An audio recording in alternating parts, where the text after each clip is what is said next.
In this video I'll show you how to fix the sound problem on Pinterest. If trying to watch a video on Pinterest but can't hear any sound, I will show you how to fix that issue. First, open up the Settings app. Scroll down and tap General. After that, tap iPhone Storage. And then scroll down until you see Pinterest and click on it.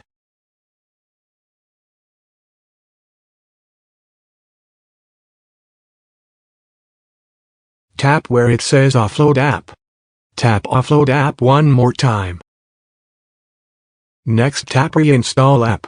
So offloading the app will not remove your personal documents or data. You don't even need to log back in.